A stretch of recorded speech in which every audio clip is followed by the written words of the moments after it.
and welcome to the Power Gamer Podcast. I'm your host, Mike Dawson, joined as always by fellow host Johnny Paulus. Johnny, how are you doing this day? This fine day, this Sunday. I'm doing good. That Last of Us third episode was a fucking mind blower. That was heavy. That was very well done. Yeah, it was very well done. Yeah, they made some key changes that I really liked. Like, I like when it doesn't just follow the script to a T. And Bella Ramsey's Ellie has grown on me as a result, I think. But, yeah, they did the Bill story. Yeah. And all I will say is it might not be what you expect. Yep. Yeah, that was really good. Really well done.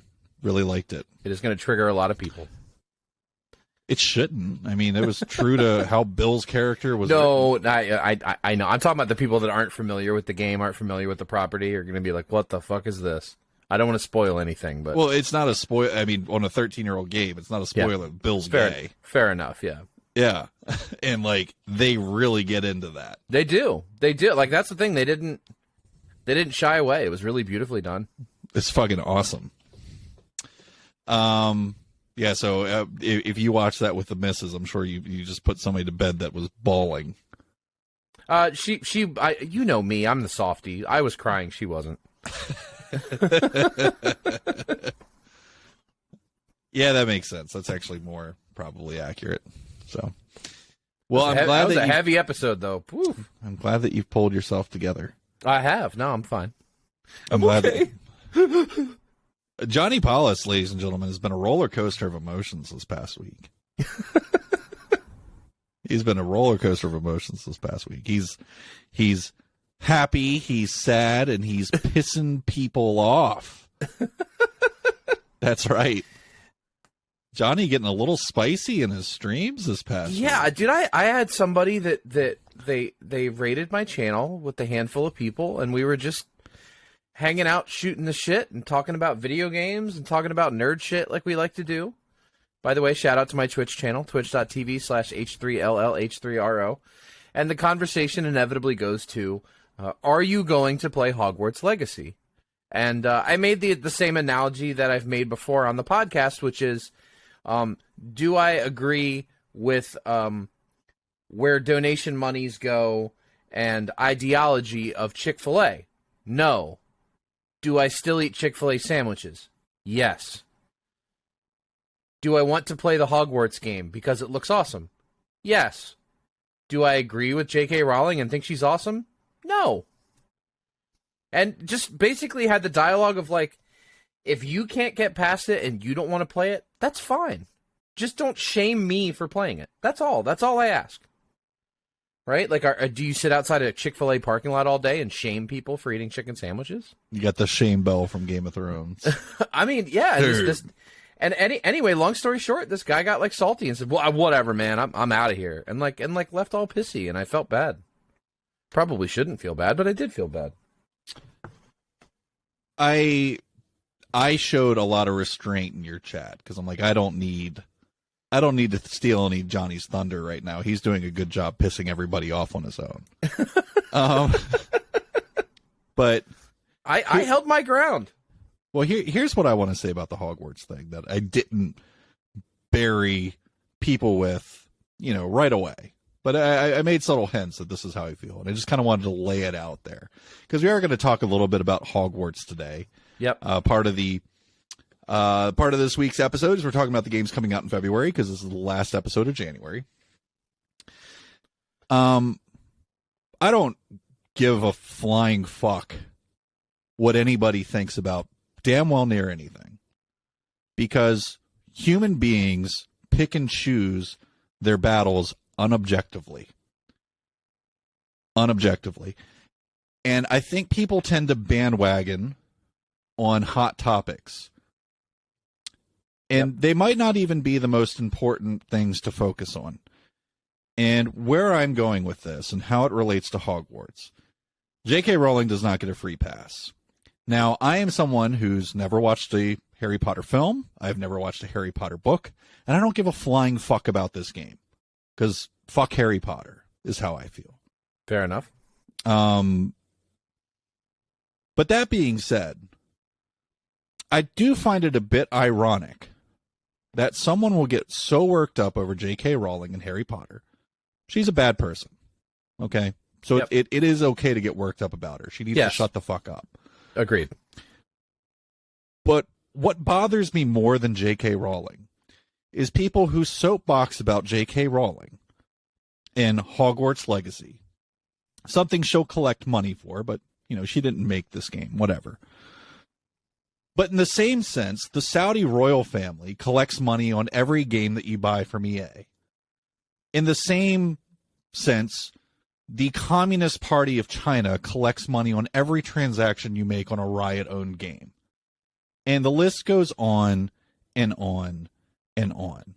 Now, J.K. Rowling's not great, but she doesn't behead fucking people in the street for being gay, which the Saudis do. Correct. J.K. Rowling's not great, but she doesn't disappear people like China does. She's not responsible for the greatest human atrocities of all time, like the Chinese government is. And if you're not familiar with what I'm talking about, that's okay. Yeah. But now that you've heard me say those words, you can no longer plead ignorance to what I'm talking about. It's now on you to go and do your homework. And if you're going to soapbox about JK, and if you're going to soapbox about Hogwarts, that's great, because the world could use people who care. But you need to broaden your horizons. And if you're going to care about Hogwarts, and you're going to care about J.K. Rowling, then you need to be a responsible human being and act like you give a fuck about the way worse things that are going on that are tied to this industry. Yep. Don't stop with J.K. Now, if you say something to someone about Hogwarts, and we look at your user data, and you're playing all this shit from Saudi's royal fund that they support, look up who they own. It's insane how much money they've dumped into the video game industry. Tencent is card-carrying Chinese Communist Party money. They own a lot. They own Discord. So if you use Discord, you're actually supporting a body of people way worse than J.K. Rowling. And I think we all use Discord. So be mindful that, as Johnny said, do what's right for you. If you don't want to play Hogwarts, that's fine. Yeah. But when you start casting stones at other people, correct, and what they want to do, you need to step back and take a look at yourself and what you're doing. Yep, and that was the point that I made with him when he said, well, my wife is really into Harry Potter, but we don't support anything Harry Potter because we don't agree with J.K. Rowling. And then the next point he made was, well, we still do the Lego sets sometimes. And I was like, you don't get to pick and choose. Like if you're gonna judge anyone for supporting this game because of its connection to J.K. Rowling, then you don't get to go buy Lego sets of Harry Potter. It's the same thing. It's the same thing. It's still money in her pocket. By the way, Lego sets are more than a video game. A lot more. A lot more. Yeah. The thing is, everyone listening, is I'm not trying to ruin anyone's day by telling you all of these terrible things. Everything that you touch. Yep. As a consumer. Yeah, your cell phone, your shoes, forget about it. Is tied to terrible shit. Mm-hmm. And it's just so hypocritical when I see people start grandstanding and telling other people what they should do when they're not even paying attention to what they're doing. So have a little bit of a paradigm shift. Yep. I see a lot of my friends taking the right approach to this. It's fine for you to not play it. It's fine for you to tell other people that you're not going to play it because of the reason that you don't like JK and you don't like how she talks about trans people. That's fine. But what I'm saying is the moment you cross the line is when you start inflecting what someone else should do. that's when you need to have that moment of look in the mirror and think about what you're doing. You know, there's some people that wouldn't take kindly to you playing things that are associated with the Saudi Royal Fund. Yep. So just food for thought. I wanted to cross that one off because it really bothered me that guy came into your channel blowing all this smoke, and then, you know, over just you saying, I want to do what I want to do. Then he says, well, fuck you. I'm not going to support you. Yeah. Quits out the channel, leaves your Discord server. You know, that's fine. But that person, not for a moment, is going to wake up and take any self-responsibility for the other things that they're doing. And that's what bothers me. So, ladies and gentlemen, now that you've been scolded by Dad,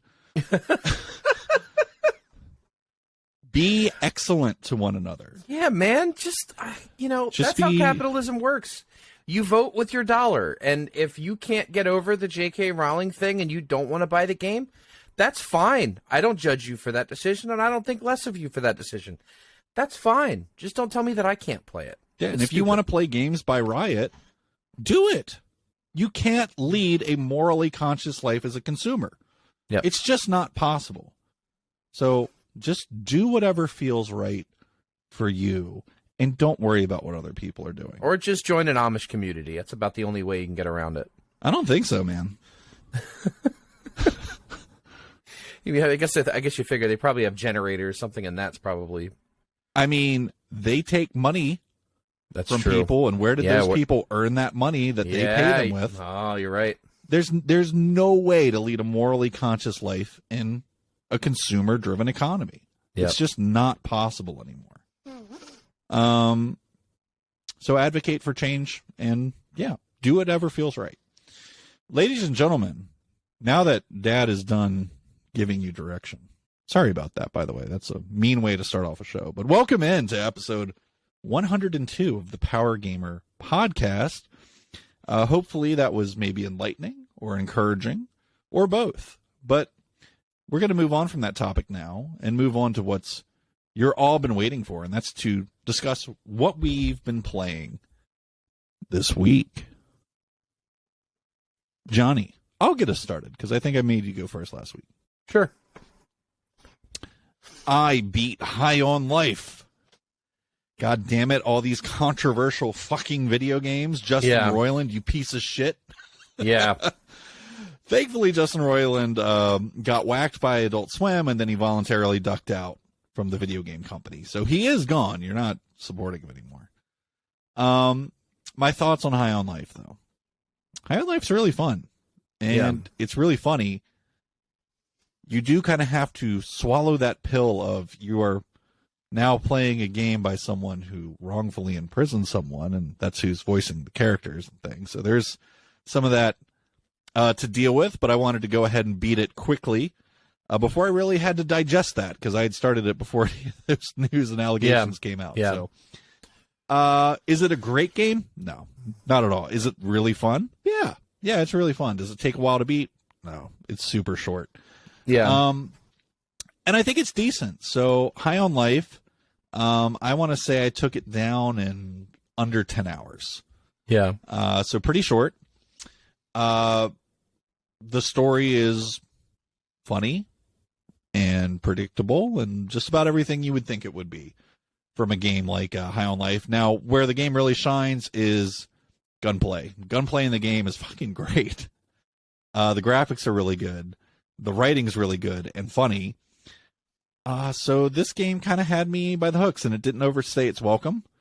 It had a weird ending that was fine. No, like, big plot twist or anything, but it was good. So I would say, if you can get past the Roiland connection, and hopefully that all is just smoke, but usually where there's smoke, there's fire. So the screen caps of the Instagram chat is not great. Deal breaker for me, and this is actually a perfect example of the conversation we were just having. I can't get over that one, and I don't see myself playing this game. Yeah. If he was just a guy that was like on the team or whatever, but the fact that he's voicing like 70% of the game, I don't think I could get over it. Yeah, it's a lot of him. But fortunately, I kind of left my blinders on the whole time, so Yep. I knew he was in trouble. But yeah, so if you don't give a flying fuck, though, High on Life is a fun game. It looks super fun. It was made by a lot of people that aren't Justin Roiland, and yeah, I think there's more to come from that studio. So definitely a good game, regardless of the muddying of water from one individual's terrible actions. It's an 8.1. It's an 8.1. Wow, not bad. Which I think is about as good as a game like that could ever hope to be. Yeah. So it's an 8.1. It's very fun. I got taken back in time, as many of you did this past week, with finally the re-release of GoldenEye 007. PC players, you've had access to this for quite a long time through the wonderful wild world of emulation. But the rest of the general population that does not take practice in such dark arts had their minds fucking blown by it being released now on Switch and Xbox through the Game Pass service, the latter of which is certainly how I would recommend consuming this item. Now, it is only on console. It is not on PC Game Pass. So you will need to crack out your controller and cheap console or slightly expensive console, depending on which direction you went. And it's great. It's just like the original, just in a 16:9 presentation. The menus, however, are still 4:3 aspect ratio, which I thought was kind of neat. But the game itself is presented in very high resolution, 16:9, and it looks and plays just like the original did, just with some intelligent edits to the control scheme. So you aim with the button that you would think that you aim with versus the right bumper as you do on the N64 version, as you awkwardly try and take that flimsy plastic joystick and aim on someone, as we had to do back in the day. Now you get to play it with a nice Xbox controller, and it works quite well. So I ran through the first mission today on 00 Agent, completing all the objectives. And yeah, everything's exactly how it was left. This is an untampered with re-release of the N64 version. Just awesome. Much prettier. And yeah, so I'll beat this in no time. I used to crunch through that game in an afternoon when I was a kid. So GoldenEye 007 is out on Game Pass, and if you're one of those people that signed up for Switch's very underwhelming premium subscription that barely ever gets new content ever, then you can play it there as well. And maybe a little small dub for you. Here you go. God, they never put anything out new on those Switch virtual platforms, man. Like I fired up the SNES thing the other day, and it's like they haven't put up shit in months. You know, there's 700 games for the NES. Can we get cracking on those? It's not that hard. And you're just uploading shitty ROMs anyways. I know. We've ranted about that 100 times. It is frustrating. Also on Game Pass this week, Hi-Fi Rush got shadow dropped. Yeah. Whoa, it's Tango Games, the same people that made Ghostwire Tokyo, releasing an anime rhythm-based beat-em-up game that's short, sweet, to the point, and plays great. What the fuck? Yeah. This is what happens when game studios are just allowed to do what they want and make new IP, and it's interesting and good and funny and well-written and plays great. Johnny, I think we both played a little bit of Hi-Fi Rush. What were your impressions on it? Dude, the art presentation on this game is fucking flawless. I've seen many a game try to do an animated style cinematic, and then the camera turns, and then now you're in the game. This is the smoothest one that I've ever seen. The game looks identical to the cinematics, and the entire game looks like a cartoon. A very well animated, very well presented cartoon. My youngest beat it today. He actually rolled credits on it. He loved nice. the game. Loved it. So, I mean, I only played it for, I don't know, 2-3 hours, but I liked what I saw, and the characters are really charming, and the combat's fun, and, the concept of like a rhythm-based fighting game is interesting. And it works well. It does. A lot of rhythm games kind of irk me because, like, it's impossible to figure out what part of your combat is the rhythm. This game does not suffer from that. Everything's pulsing in rhythm. There's a big thing at the top that shows the downbeat and when to click. Yep. And X is eighth notes. That. Y is quarter notes. That. Couldn't be easier. Works so much better than Metal Hellsinger did with me, and I could just never figure out or get the rhythm right on the game, no matter how I played it. It was just too frantic, I thought. I really struggled with that one. I went back to it on PC and had the same issues. So I'm actually enjoying this one. So it marks the first rhythm-based game that I'm actually having a pretty good time with. So, like in Hi-Fi Rush, I will beat that into oblivion. Lastly, I can't believe I forgot to write this down. I played a fuck ton of Triangle Strategy because holy God, is that game long as shit, and it just keeps getting better and better. So that's awesome. Really liking Triangle Strategy, and it's good. It's really good. I'm not sure quite just how good it is yet. I think I'm gonna have to see it through to the end, but it's feeling like it's up there. So Triangle Strategy rounds out what I've been playing this week. Johnny, what about you? I played a bunch more Final Fantasy XII, the Zodiac Age. I've made it through a good chunk of kind of like the first dungeon area, and the combat in this game is unlike any other Final Fantasy game that I've ever played. It has a combat system similar to if you've ever played like Pillars of Eternity or one of those type games where you can pause it whenever you want.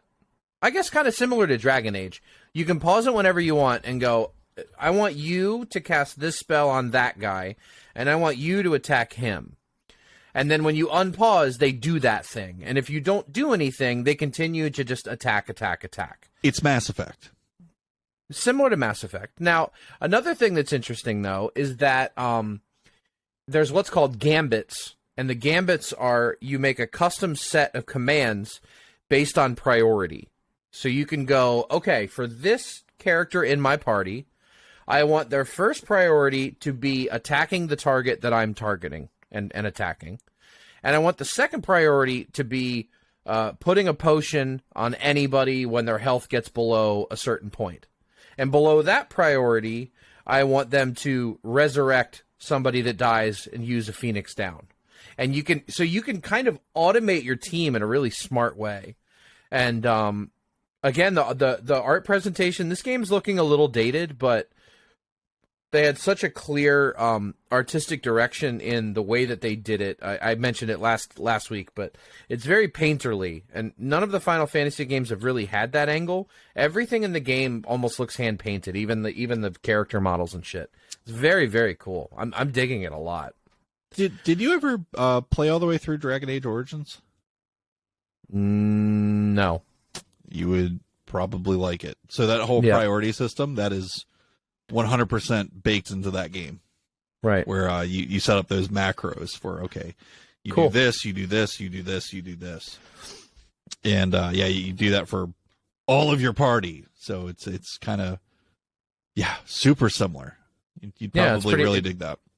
It's pretty neat, though. The story's great. I'm digging the characters. I'm having a lot of fun with it. And again, this is one of the higher-rated Final Fantasy games that I'd never touched. So I'm just taking a trip down memory lane and getting caught up and getting ready for that Final Fantasy 16 hype.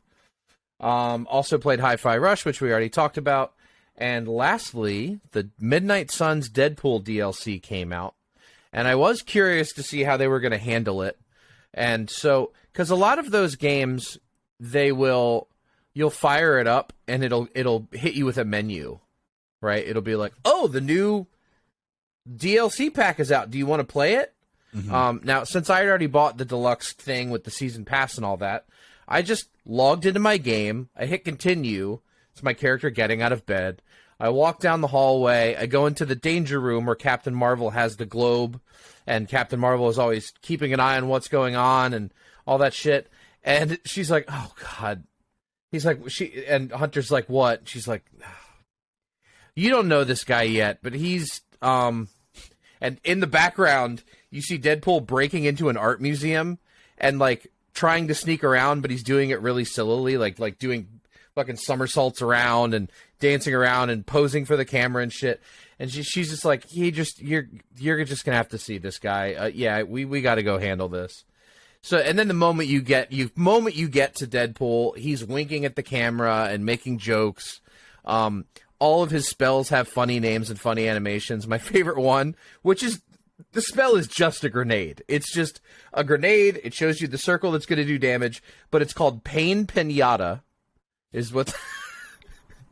And so you put the bomb down, and then the camera angle cuts. Deadpool poses for the camera, puts up a peace sign, and then the bomb blows up with like confetti and shit around. It's absolutely ludicrous.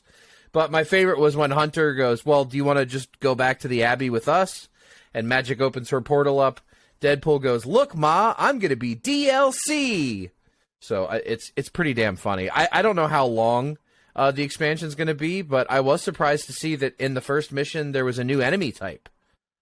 A completely new mechanic. There's these vampires that do shit that no one else in the entire campaign did. So it is actual new content. It's not... They're not doing the Avengers where they're like, here's a new character, go fight 87 of the same thing over and over again. So far, good on him. I only played maybe 2 hours of it, but so far I'm pretty impressed. Well, excellent. That rounds out all that we've been playing this week. Quite a bit. And I've got bad news for you, John. I know. I've got bad news for you. Yep. The month of January is coming to an end. We have 2 days of it next week. And then it's February, and February means there's a new month of game releases ahead of us, which traditionally I try to remember to talk about every time we get towards the end of a month. So it's time for the February release radar. So I've kind of gone through and cherry-picked games that look like they were worth talking about. Certainly ones that I'm interested in. We're not going to discuss every game that's coming out next month because we would be here for a few hours. And nobody wants that because most of them aren't as spectacular as the ones that I vetted onto this list. So, With that being said... let's run through it. So first up, the sequel to Deliver Us to the Moon comes out February 2nd. Deliver Us to Mars is coming out. And I guess my first question to you, Johnny, is this a game series that you're even familiar with? Did you catch Deliver Us to the Moon? No, I never played this one, and when I saw Deliver it Us on your the list... Moon. Sorry, I keep saying two. It's Deliver. Yeah. Deliver Us the Moon. When you put this on the list, I vaguely remembered there being a Deliver Us the Moon game, but I never played it. I didn't even know... If you'd asked me what kind of game it was, I wouldn't have had an answer. I knew that it was a game. But when I went to YouTube and watched the trailer for this before we started the podcast, it's a damn good trailer. Mm-hmm. This game looks like it's right up my alleyway. I mean, it looks like... Oh, it's really good. Exploration / sci-fi. Like, yes, please. Looks awesome. So, if you would like to obtain a copy, and I'll give our listeners, this same wonderful advice. Sorry, I've been streaming too much. I know, likewise. You can purchase a key for Steam for $3 on instant-gaming.com. So if you want to check it out before the new one comes out, For $3, you can buy it on Instant Gaming.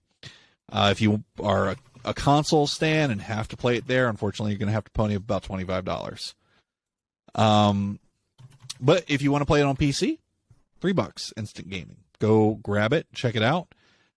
So the new game comes out February 2nd, so next week. And it looks really, really good. So I'm super excited to check this out. It's going to be coming to PS5, Xbox Series X and S. It will be released on PS4 and Xbox One. And, of course, the Master Race will be getting it as well over on PC. So very interested to see the series move to Mars. Lots of puzzles and things to solve. It's a relatively... If it's anything like the first game, it's relatively short. It can be beaten in a few hours, but it's just fantastic. Super high Metacritic scores. Wonderful. So looking forward to that. Johnny, next up is... next up is a biggie. I think it's a biggie. Yeah, so I've already mentioned, I think it looks wonderful, but I really just don't give a flying rat's ass about anything that has to do with Harry Potter, because I have... no experience with Harry Potter other than seeing my friends fanboy about what house they're part of, and I just don't get it. So, Johnny, I'll turn it over to you. Hogwarts Legacy comes out February 10th. This is the most wish-listed game on Steam. Wow. Obviously, it has a lot of hype, both good and bad. It's coming out February 10th. So, tell us about... your expectations for this game, and where will you be playing it? This is a game I'm going to have to buy twice. I'm going to have to buy it on the PlayStation 5 so that the kids and the wife can enjoy it, and then I'm going to have to buy it on the PC. So, unfortunately, this is going to be a two-purchaser, similar to Midnight Suns. I was always apprehensive of this game when it was announced because we've seen licensed titles be crap. So even when you see a really good trailer, you go, well, who knows? But the more and more we've seen of this game and the more and more we hear about it, it really just looks like a banger. It looks like an awesome open world environment. There's a lot of exploration and hidden nooks and crannies within Hogwarts. And then this past week, they revealed not only can you become a master of the dark arts, you can murder people in the game. So there is going to be a mechanic where if you want to be the next Voldemort and go full-blown evil, you can absolutely do that. So I think that's where what would get Mike's attention is that you do not have to be a good guy. You can absolutely be a bad guy in this game. So Amy's going to play it first. Yeah. And it's just like green light if the game... Now... She operates under the same pretense that I do. We do not pre-order, especially not when it's digital purchase, because there's no supply that you need to protect yourself from. Yeah, no, I don't pre-order either. Yeah, from running out. So, day of release, we'll take a look, make sure that it actually is working, and it's not just a steaming pile of bullshit, and then she can buy it and have all the fun in the world with it. I'm in the same camp. I mean, I definitely want to see the reviews first. My outlook on it is this: I really don't care to play a Harry Potter game. Never have. Just I don't care. It looks wonderful. Looks great. If it comes and runs at 60 frames per second, which I haven't seen any trailers of it doing that yet, that's kind of concerning. I digress. If this game is a legitimate Game of the Year contender, I will concede and I will play it. However, if it's just another open world game that's very good, I will probably skip this because I just do not care about Harry Potter. And I've got plenty of other shit on my plate that I need to take care of. Many of those I'm about to mention, and I still have a giant stack of fucking games that I need to finish. So we all do. I don't think I'll be getting to Hogwarts this month. One that I have been excited about since it was first announced, the first time we saw this trailer, I was losing my mind because this game looks great. We've talked about it here on the show before. And now I need to get the name of this game ingrained in your fucking minds. Blanc. Blanc. Blanc comes out on Valentine's Day. Blanc is a game that I will probably buy the second it's released. I'm going to be playing it on the Nintendo Switch. It's about a deer and a wolf who become friends. And they've both been separated from their parents. And it's all done in black and white in a very cute, cartoony fashion. And every bit of anything this game has ever put out is stuff that Mike Dawson is all about. You got cute deer. You got the cute wolf. You're doing puzzles and platforming. I'm in. Probably day one, I'll pause whatever else I'm doing to play this game. Blanc. B-L-A-N-C. Blanc. You need to remember Blanc. So I'm going to say Blanc a few more times before we move on from Blanc. Johnny, do you have any feelings about Blanc? I'm with you. I mean, I was stunned by the trailer. I think we saw it on a Nintendo Direct, right? I think it was the indie. I think it was Nintendo Nintendo Direct. It was one of them because it's only coming to Switch and PC, so that would make sense. But no, I mean, I fully agree with everything you said. The art presentation looks gorgeous. It looks like a truly unique sort of cutesy puzzle game, and we're also, this podcast is a fan of games that can be enjoyed by anyone. Also, games where you play as cute animals. Games where you play as cute animals is another quite plus, fond of. No, this game looks amazing. Looks magical. Yep. So on the 14th, last time I say it, remember it, Blanc is released on Switch and PC. Now, Johnny often likes to call games the most Mike Dawson-looking games of all time. He tried to pull that card with me on Hogwarts, and I said, no, sir. No. That is not a Mike Dawson game, because it's not. Because Wanted Dead is the Mike Dawson game that's coming out this month. And it's also coming out, fuck my life, on the 14th. So for those unfamiliar with Wanted Dead, it checks every box for what Mike Dawson could ever possibly want from a video game.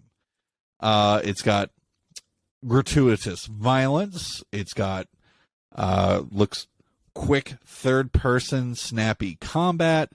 It's got side-glancing sarcastic wit all over the place. It's got death metal calligraphy for the title. Like, if you didn't know the game's called Wanted Dead, you might not even be able to read the fucking title of this game the way that they present it unless you really stopped and stared at it. Because, oh man. So, and what's cool with Wanted Dead is, besides it checking all the boxes for what I want from a game in terms of what it's going to do, I love the mishmash between realistic and anime that it's serving up.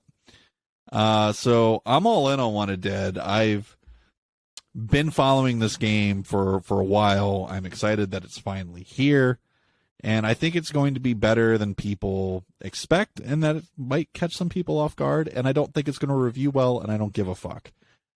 So Wanted Dead comes out February 14th. Johnny, was this one on your radar at all, or is this news to you? It's kind of been quiet with Wanted Dead. Yeah, this wasn't on my radar. I watched the trailer, and it does, the combat looks like a hell of a lot of fun. It really does look fun. I am a little concerned when I look at the track record of the developer. Soleil is not really known for great games.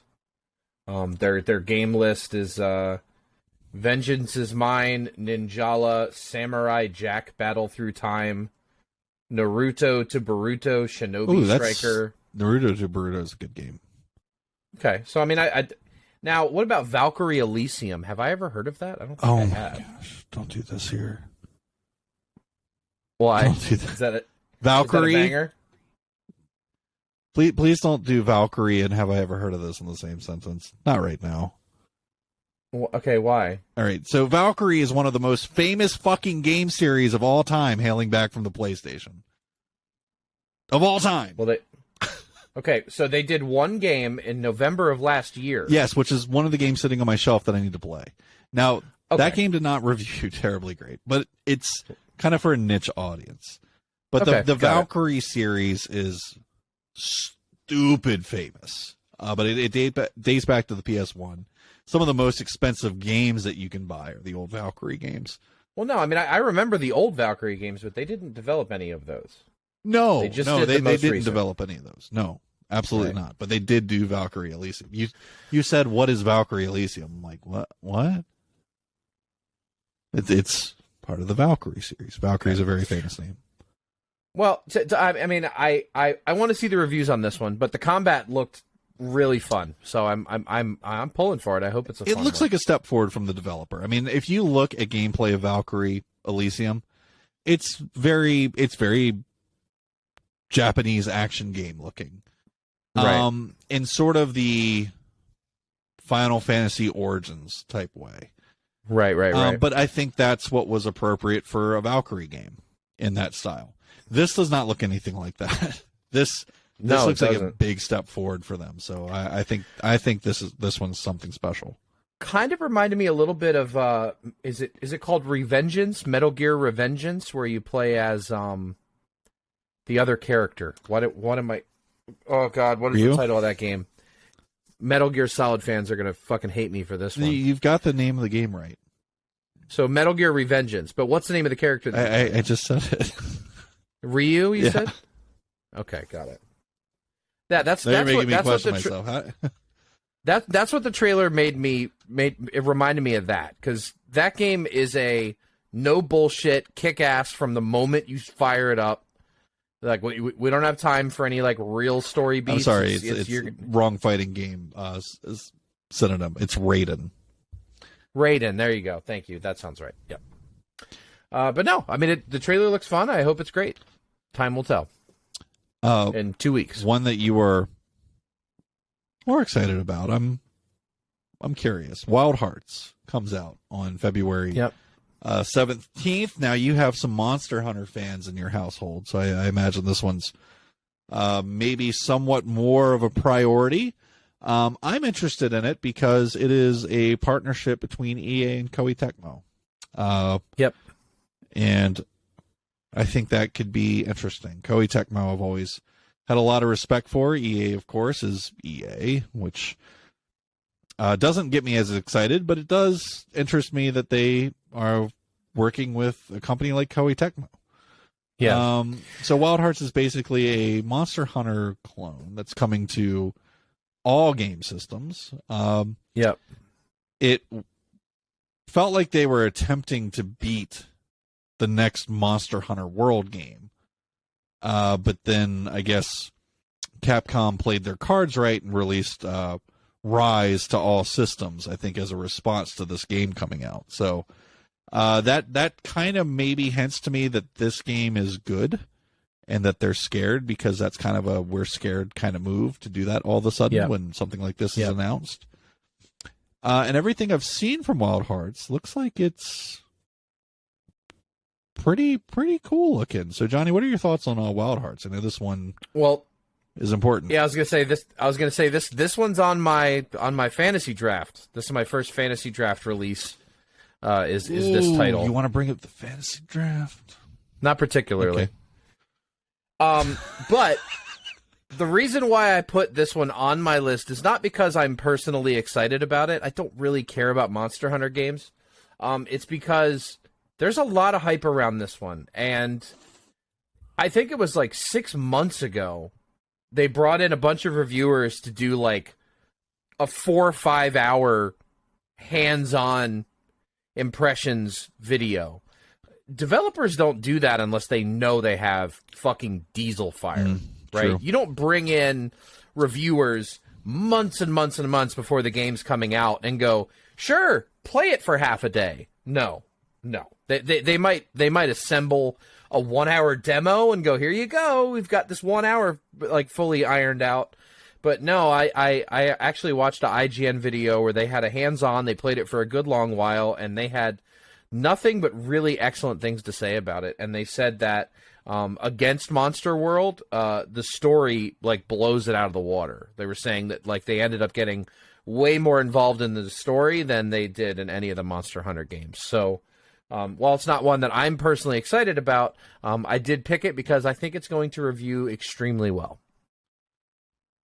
Yeah, I'm curious to see how it does. I am curious. Hopefully it's good though. I think nobody else really playing in that space Competition's always good. Moving on. Atomic Heart coming out on February 21st. This is a new IP, very cool looking game. Chinese developer. Yep. A lot of hype behind this game. It's got ties to, I think it's coming out, on Game Pass, day one. A lot of people are circling this game as potential greatness, Atomic Heart. I'm very curious by what I've seen of it, and definitely want to give it a play when it comes out. Johnny, do you have any thoughts on Atomic Heart? You would think that this would be right up my alley, right? It's a first-person shooter, sci-fi with all kinds of power-ups and stuff. But I'm not gonna lie, this game to me looks like it's gonna be a 6. I don't want it to be a 6. I want it to be a 9, knocking the doors down with an amazing new IP. I don't think it's going to be. I think it's going to come out. I think it's going to be reviewed very poorly. I think they've shown us enough gameplay that looks fun, but they haven't really shown us a whole lot about the story, the character beats, any of that. So I think that's an indicator that they might have a pretty guzzied up pony, but I don't think it's going to be anything. Guzzied up pony. Yeah, they got some lipstick on it and got it prettied up, but it's still. I don't know. If you think it's going to be a 6, that means it's going to be a fucking 10 based on that. I don't think so. Based on that fantasy draft we were talking about a second ago. Yeah, okay. You should add some more games that aren't remakes on there. Oh, my number 10, my 10th overall pick, happened to score an 81. So my worst pick was an 81. Mm-hmm. And mind you, that the Dead Space remake that I picked in the 6th round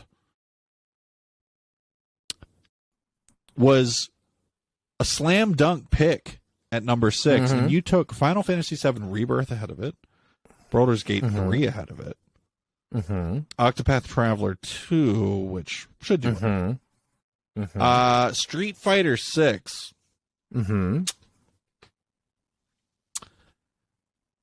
Jedi Survivor, and then we can't fault the Zelda pick. But you're forgetting Sea of Stars, bro. Sea of Stars is gonna be a fucking 94 on that. I want that game. I know you do. You watched the trailer after our fantasy draft episode, and we're like, "Oh my god, I'm wishlisting this right now." Yeah, but what Dead Space is at is it a 89? Is it a 89? And then did Persona 4 Golden, my 8th overall pick, didn't that get a 91? I don't think Persona 4 Golden should count. It's not a remake. It's just a re-release of the same fucking game. I don't think it should count. Your opportunity to say that was when? I didn't know that it wasn't a fucking... I thought it was like a full-blown remake of the game, and it's not. It's just an old game that you already knew was going to be good, and they just re-released it on a new system. I don't think it should count. But when was your opportunity to talk about that? I'm gonna have that stance till the end of the fucking year. I don't think that one should count. When was the right time? I don't give a shit. That's fine. I don't think it should count. Oh no, Johnny's going to sabotage our fantasy because he's got salty tears about Persona 4 Golden.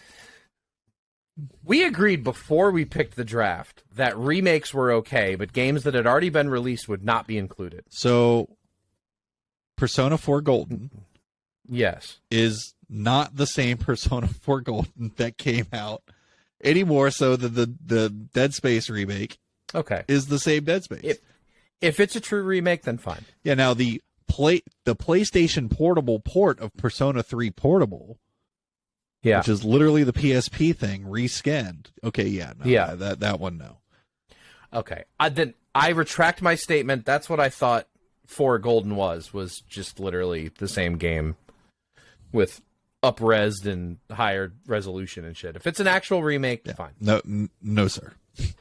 Okay, that's fair. Oh. Next up, we got a biggie. Is it Johnny's salty tears over my draft picks being so good? Yeah, your draft picks are fire, but mine haven't come out yet, so I'm not.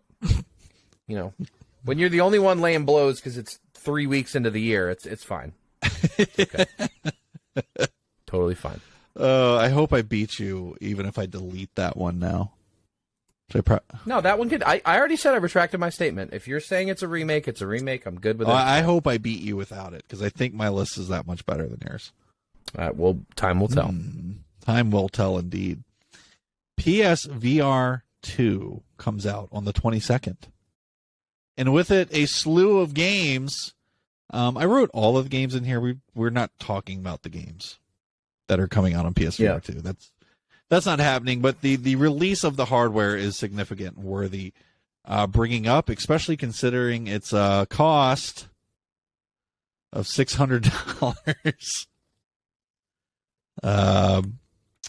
What will you be able to play with your PSVR 2 upon launch? Well, if you already have Gran Turismo 7 for your PS5, PS4 version does not count, then you will be able to play PSVR 2 with Gran Turismo 7, which that's really cool.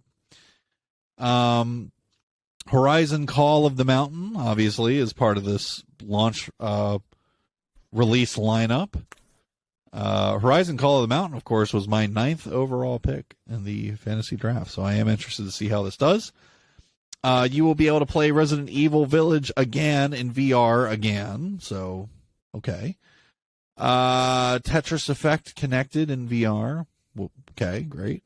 So, there's kind of a lack of, other than Horizon, really new things to be excited about with the PSVR 2, which is in part why I have not bothered to buy one, because I'm not paying $600 to play a Horizon game that we don't know if not is going to be any good. Johnny, your thoughts? Well, the main problem that I have with my first PSVR is that most of the games feel half-baked.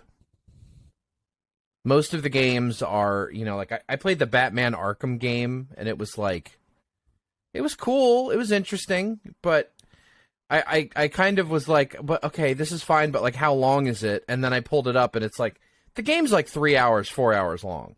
And like, they're still going to charge you $60.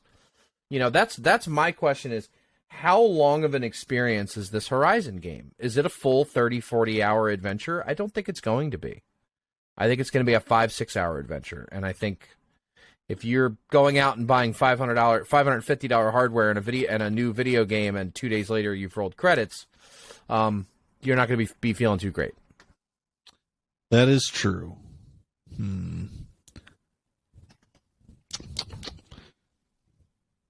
You gave me pause, and I'm doing homework now. Dude, I'm telling you, VR games, they're like, okay. One of the best reviewed VR games out there is Vader Immortal, and it was released as a part 1 and a part 2. And I bought my kids the disc set that has both of them, and my 9-year-old knocked them out in an afternoon, all of them. And it's just like, I thought this was 2 full games. I thought this was like, he's going to be playing it for a few weeks. And it was like, yeah, it was cool. I beat it. Like, really, you beat it already? Yeah, I beat it. And that's been my experience with the VR games. They're not, like, other than like Squadrons, which has a full campaign. I mean, there are VR games that have full campaigns. But generally speaking, from my experience, the VR-only games, you have the few stragglers, right? You have Half-Life Alyx, which I'm really surprised is not a launch title for the PSVR 2. I think that would have been smart for Valve to make that happen. I think it would be a big, huge moneymaker for Valve. I really don't know why they didn't do it. Because the controllers and everything are within the realm of what Half-Life Alyx did, and I don't know why it's not a launch title for this console. Valid. Okay. I'm going to have to revisit something here in a bit. We'll come back to it. Okay. Next up on the list, and this is for you old RTS fanboys, one of the best series in RTS history, Johnny's favorite genre of video games, makes its return on the 23rd. That is, of course, Company of Heroes 3. So if you like real-time strategy and you like World War II, this should be a very, very, very good game. And I'm going to put my money where my mouth is on Company of Heroes 3. As I was fervently typing in the background while Johnny was talking about VR, I don't mean to be a hypocrite. And Persona 4 Golden is a very nice up-res remaster. It is not a full rebuild. So I was right. Upon further review, your complaint is valid. Okay. So I will be replacing my pick with Company of Heroes 3. Solid pick. You're going to be really mad about my one-up. Oh, yeah? There's somebody mentioned in chat from listening to the podcast, they said, why didn't you pick this game? I'll wait till the end. I'll save it for The you. one that I just picked? Nope. Interesting. There's another 2023 release that we both completely missed, and it would be second or third pick if I thought of it. Okay. We'll come back to it. Yep. Next up, on the 24th, Kirby's Return to Dreamland Deluxe. Just had to throw it out there. I love Kirby. Kirby doesn't get enough love. So, Agreed. Kirby's awesome. Dreamland, one of my all-time favorite games. The first game that I had on Game Boy that wasn't Tetris or Super Mario Land was Kirby. Same. So, yeah. Anything Kirby does, I'm there.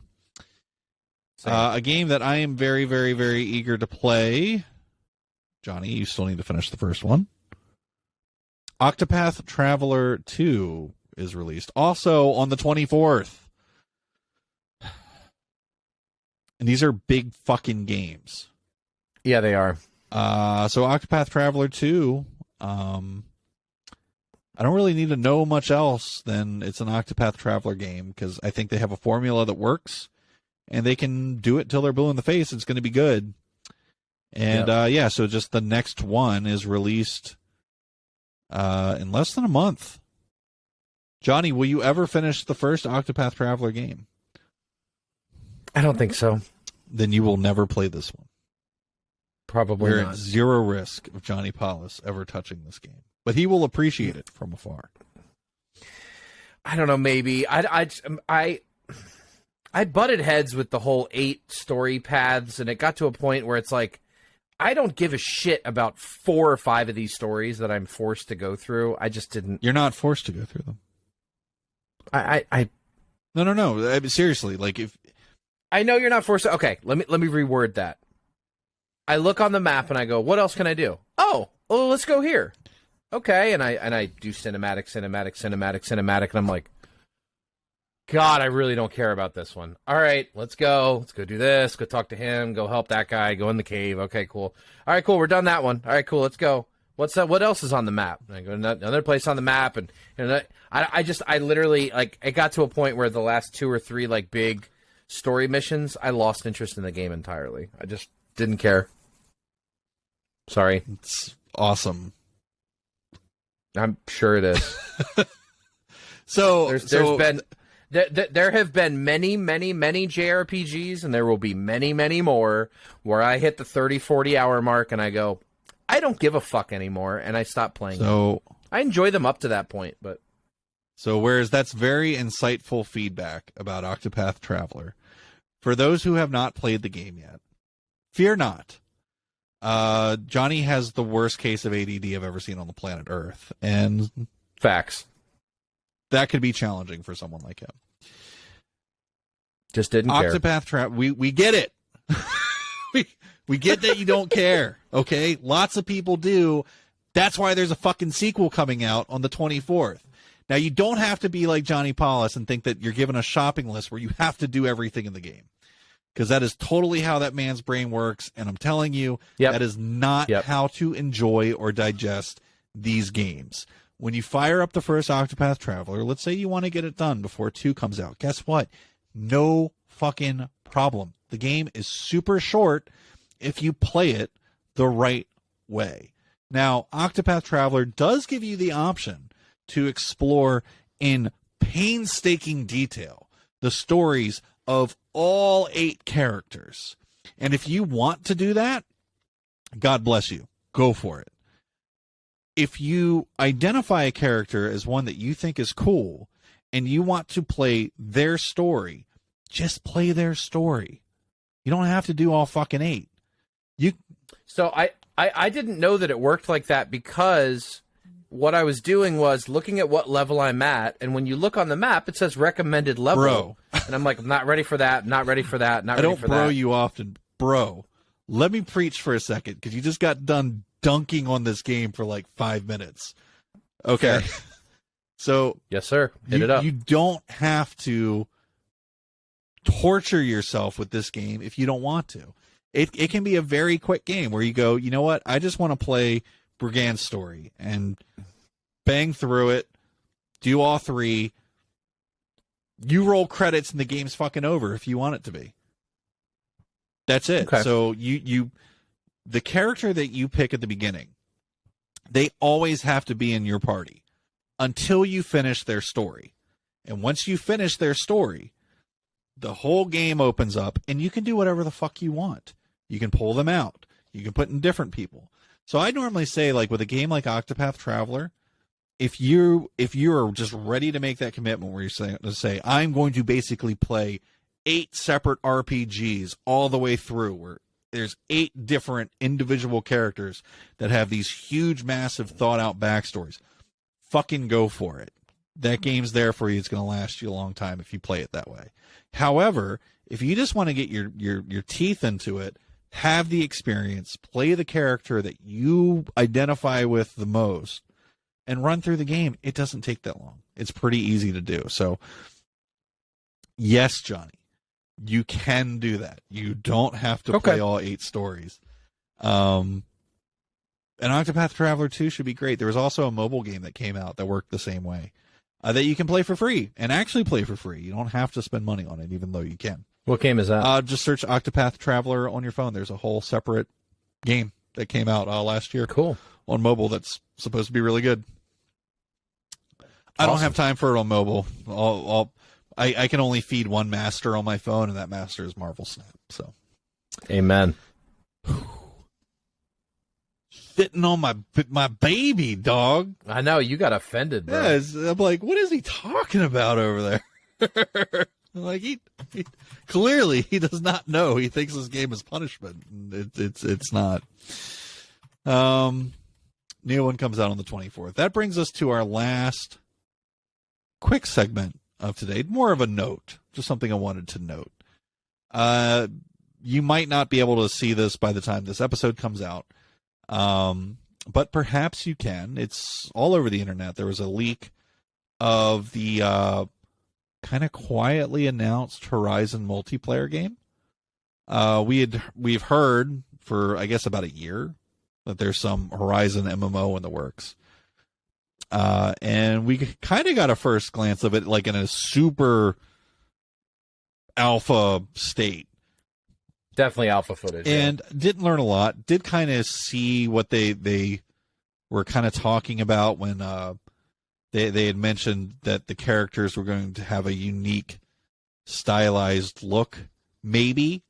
I mean, who knows if anything that we saw is what it's going to be at this point, because I mean it was super alpha looking. You know, it looked like they were just running assets from Horizon Forbidden West with kind of cartoony characters, but still kind of cool to have the curtain pulled back and just kind of get a glance at something in an early stage, and also kind of shitty because nothing worse than when games get pantsed out in public.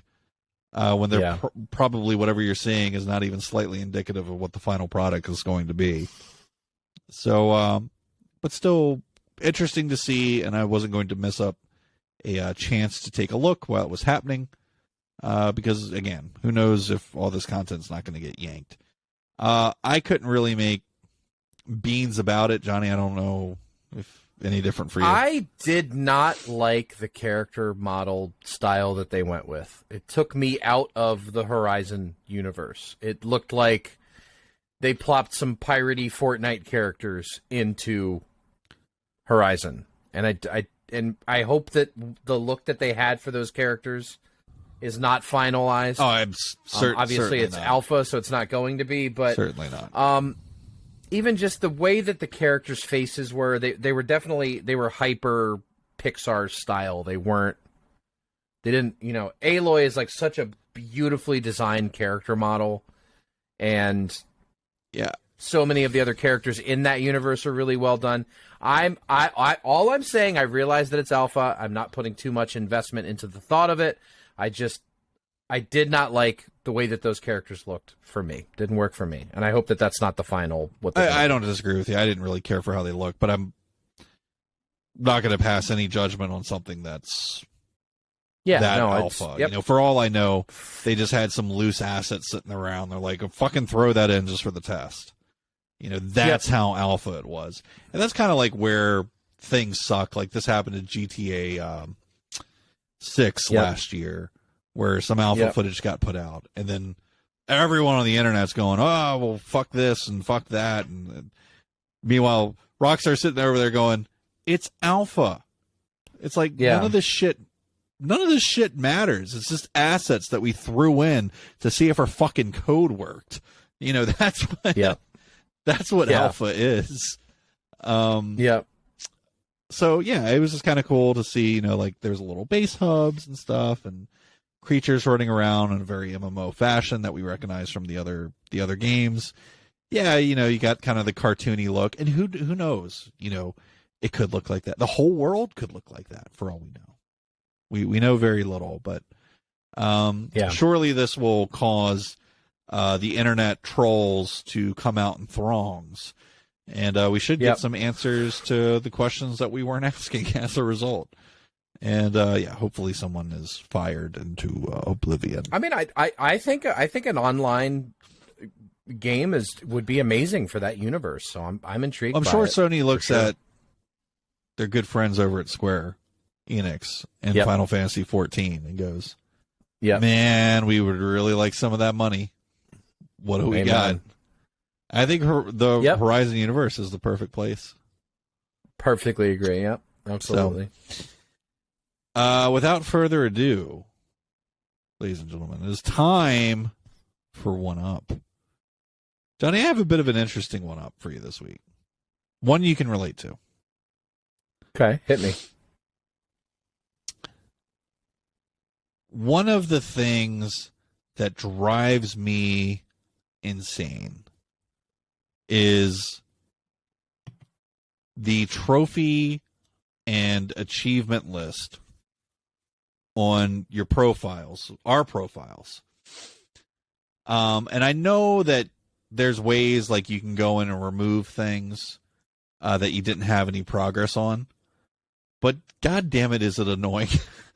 And I hate it when, like, especially with Game Pass and Xbox, when you're just trying shit out and then you have all these 0% show up on your fucking profile. Does that ever bother you? Do you ever think about that? Do you ever look at that or give a flying fuck? No. I mean, I find it mildly intriguing when I get an achievement and it tells me what percentage of people have done it. Like, I find that interesting, but I've never rolled credit. Well, I don't want to say never. I mean, I don't know. I used to chase the points on Xbox back in the 360 days, but I really haven't cared much about achievements since then. I've never been an achievement hunter or a trophy hunter. God, like, if I get a game on there and it's at 0, I'll fire it up just to, like, unlock something. Yeah, because it'll drive me nuts. I don't care. My one up is the achievement list and the zeros, the goose eggs, and how they drive me fucking insane. And I almost feel like it's easier just to fire up a game and unlock an achievement than it is to go in and remove it from your playlist. So maybe that's just me. Maybe that bothers other people. I don't know. That's always been a peeve of mine since the achievement era began. You normally get an achievement within the first 5-10 minutes of a game. Normally. But, like, I played Hi-Fi Rush for a while. I don't have anything in that. You know, they take time. Sometimes they take time. I could drop dead, and that 0 will be there for the rest of my life. I mean, the rest of eternity, because I would be dead. So my life would be over. Man, that got dark Like, yeah, Mike was a cool guy, but did you look at his achievement list? There's so many zeros Fucking in there. noob. What a fucking scrub he Everyone's was. spitting in my casket. God, that achievement list. 0% on Hi-Fi Rush. What a fucking Did he clown. even live? You think you know a guy. You think you know a guy, and then you look at his achievement list, and it's a bloodbath. All right, so we're all curious, Johnny. Lay it on us. Hades 2 comes out this year. Hades 2 may come out this year.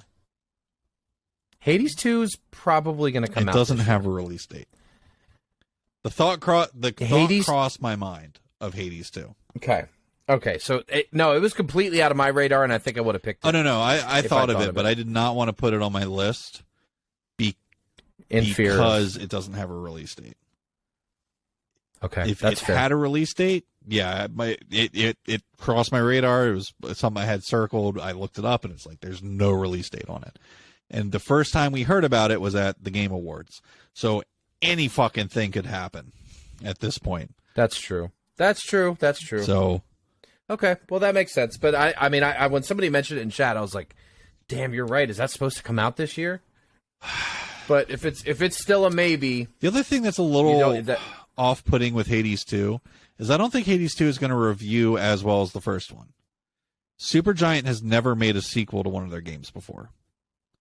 Never. Mm-hmm. So this is new waters for them. Like if we go back to what was it? Bastion was like one of the first ones I really remembered from them. It was Bastion, Transistor, Hades. There was one before Hades. There was Pyre. another one. I don't Pyre remember. it was called. Yes, that's the one.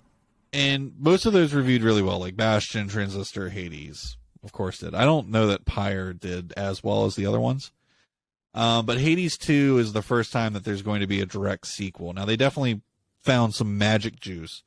But I can see a lot of reviewers, faulting that it's a sequel. It's just the same thing. Yeah.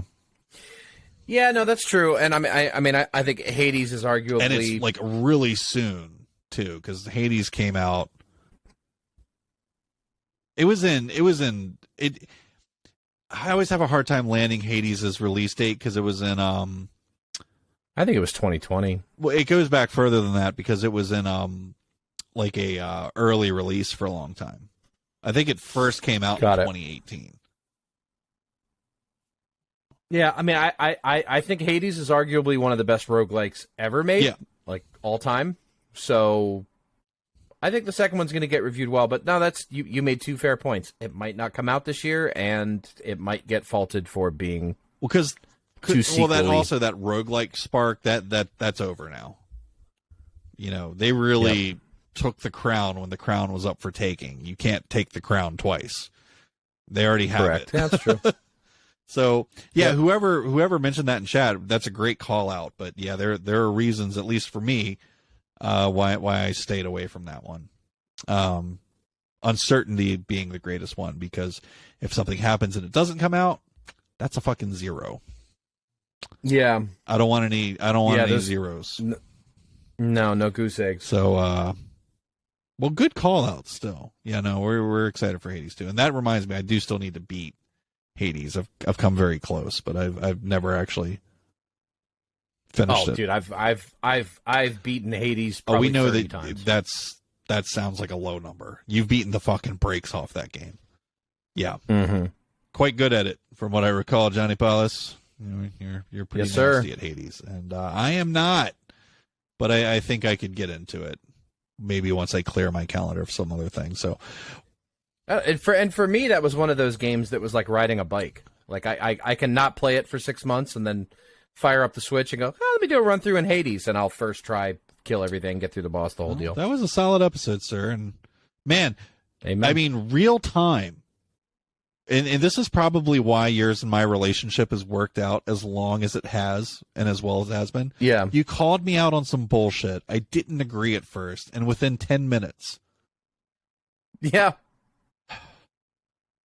No, when that game came out and I started reading reviews and shit on it, I was like, wait a minute, this isn't even a remake. I think this is just the same game. Yeah, no, you're right.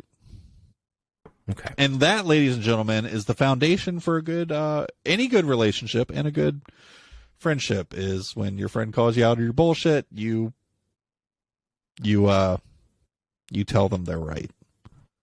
Company Heroes 3 is a great pick, though. I just gonna hate get reviewed being very wrong. well. I hate it so Sorry. much.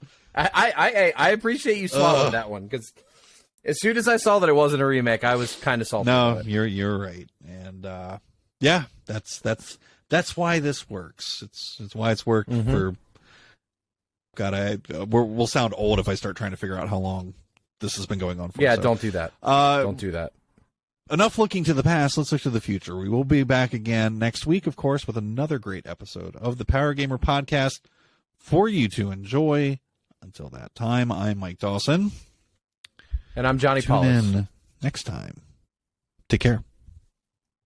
Catch y'all flip flop.